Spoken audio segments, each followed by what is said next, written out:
Mrs. Rayner and I are going out for the day. We're going to Croft Castle. Turn right and then bear left. We're going to meet up with Mrs. Rayner's brother and his lovely wife and have a look around. This is a very bumpy road. That's what you have when you have a private drive that's 2 miles long up to the house. No, this is not the castle. This is a climbing frame thing. Let's go and see the real one. Well, this is the little church chapel, and this is the castle, parts of which date back to 1086, which is a long time ago.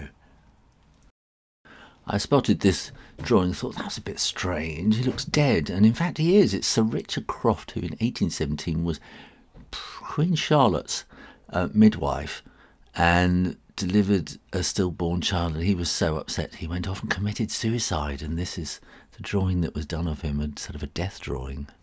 And how about this for a bit of trompe-l'oeil? I was completely taken in when I came in.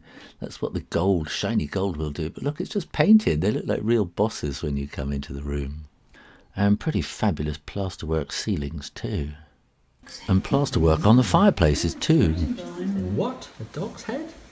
I love this colour in the ceiling. Look at all these grapes. Beautiful.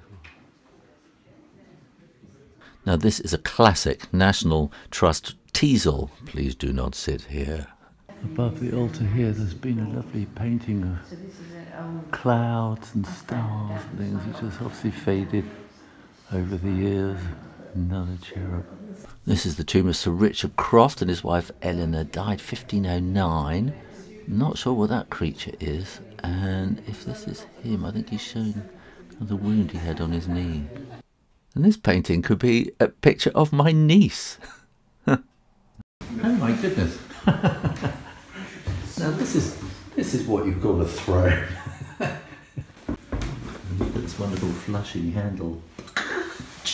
Oh dear, you don't want to look down there. Oh, jackdaws. Jack. Well, you can tell by the bare trees it's kind of late winter, early spring, and this is the kind of mixed formal and vegetable garden. These are hellebores, which you get coming out in the spring. And this was probably the gardener's cottage. We have a vineyard at the end here. Oh, and there's, look, rhubarb. I showed you rhubarb in the last. Let's see how the rhubarb is doing. So you can see the stalks inside, and that's what you're going to eat, the stalks there. And then here. Oh, what a disappointment.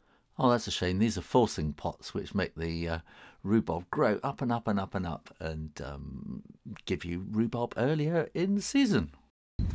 Mistletoe growing in the apple trees we decorate houses with at Christmas time. They have a vineyard here, look. And here we have pulmonaria, or what I call soldiers and sailors, also called lungwort. And you can see I did have had to paint this thing last year, so click the link and go and have a look at that. We have a blasted oak. Here we have a blasted oak that's perhaps been hit by lightning sometime. But look at this.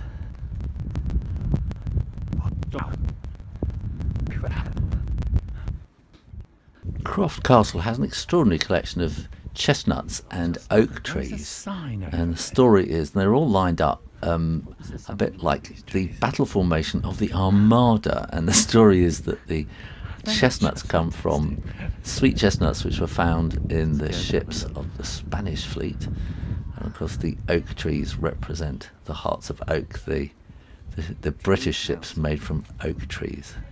So this is the Croft Spanish chestnut, one of 50 British trees, great British trees. Spanish chestnuts tend to twist as they grow, so this tree has its place in the National Heritage. This is a nationally famous tree. And you can see these kind of branches coming out.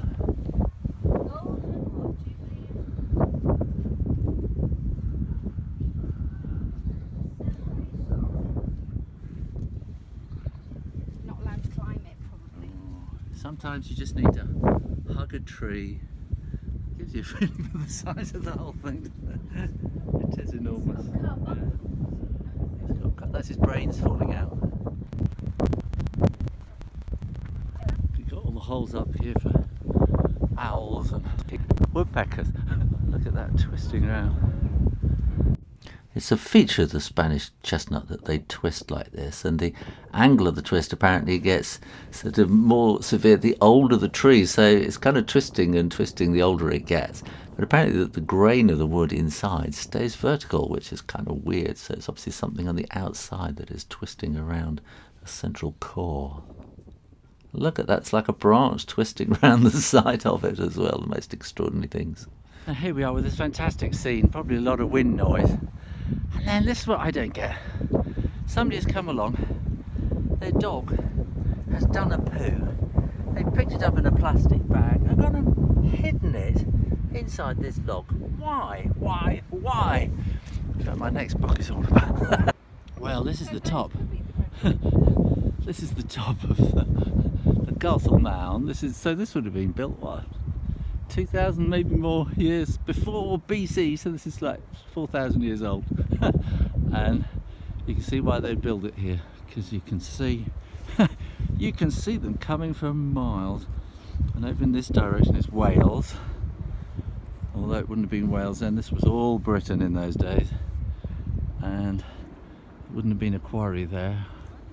This beautiful valley, look, this is fantastic. I think that's your kind of hidden hills up there or something, isn't it? And then over there you can just see in the distance, and those are the Malvern Hills, I'm pretty sure. And then we come round again there.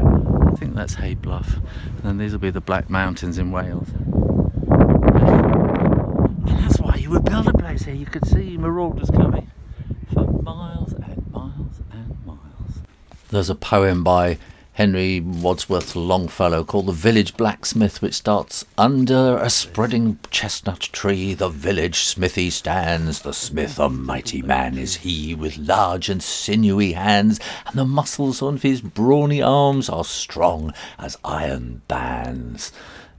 Which pretty much describes this tree with its kind of spreading, sinewy whatever.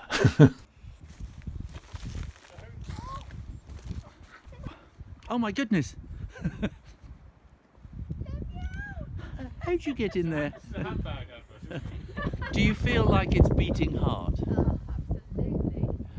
Tree heaven. Tree heaven it is, isn't it?